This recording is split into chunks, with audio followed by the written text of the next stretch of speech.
High in the mountains of central Bougainville lies the ruin of what was once one of the largest copper and gold mines in the world. It was forcibly closed more than 30 years ago during an insurgency sparked over the mine's environmental impact and small profit share paid to landowners. Now, decades on, communities say the waste from the mine contaminates their local water supplies and destroys their forests. Every single day is a challenge, and mentally I should say the future is always, unsure. It's always bleak. When the mine was abandoned, it was never wound up properly. In the time since, locals have moved into the mine pit, living among the decaying infrastructure and the twisted skeleton of the mine's concentrator.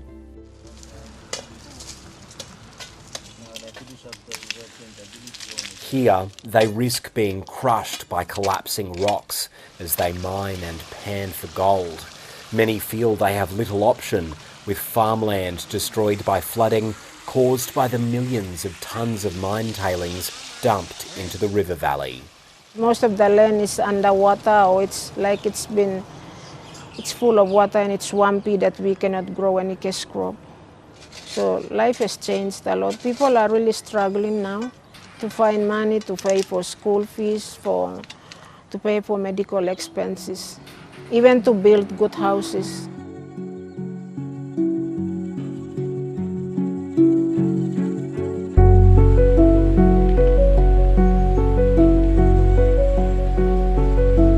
Water from the mine's drainage tunnel is tinted an unnatural blue from copper contamination.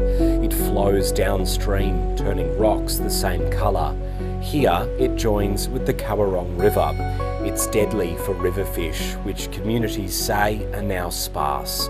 The water leaves people with an itchy, burning sensation on their skin. Levees built to contain the mine tailings are failing and have eroded significantly.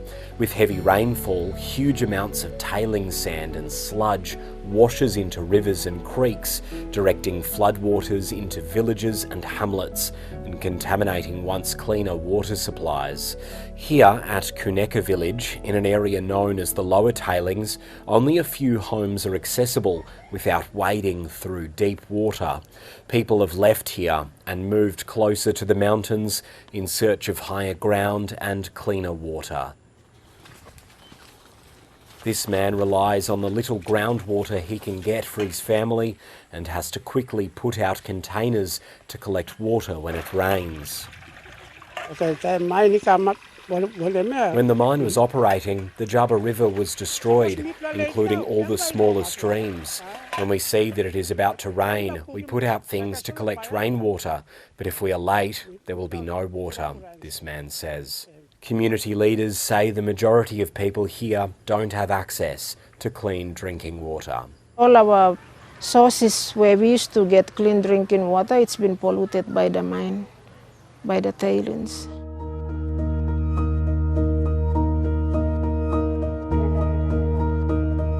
Further downstream, along the Jaba-Kawarong River Valley, forest and wetlands have been replaced by sludge and tailing sand. Dying trees are dotted around this near-empty landscape.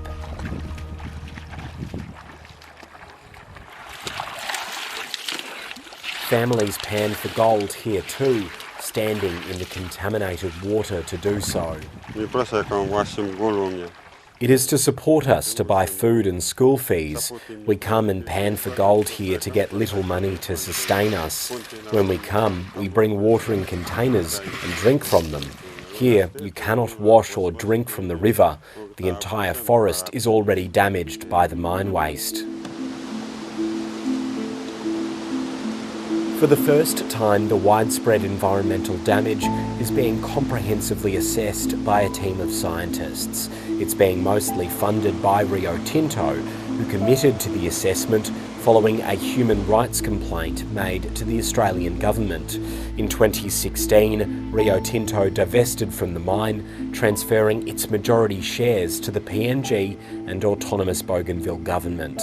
While it's agreed to the assessment, complainants and human rights groups want Rio Tinto to commit to funding remediation. They have to come out publicly, even if they're not going to go to the details, if they can say, yes, after the assessment we are committed to finding solution and then doing something about the findings of the assessment. There's none as yet. While this assessment is expected to lay bare the enormous scale of environmental and emotional damage from the mine, the Bougainville government intends to reopen it. It sees the millions of tonnes of copper and millions of ounces of gold estimated to still be here as the key to financing their independence. The government signed a resolution with landowners last year to reopen the mine. Although it'll cost billions to get going again, the government needs to supercharge its revenue. It's hoping to be independent from PNG by 2027, but is still mostly reliant on government grants. If the mine opens, the mine is expected to operate for 28 years.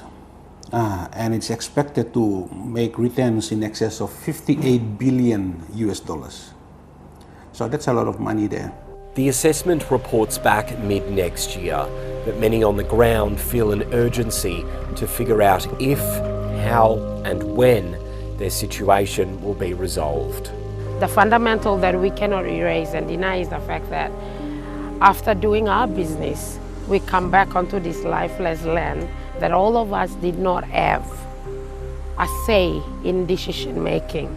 So it only takes all of us to work together in solving the problem that was instituted and imposed upon us.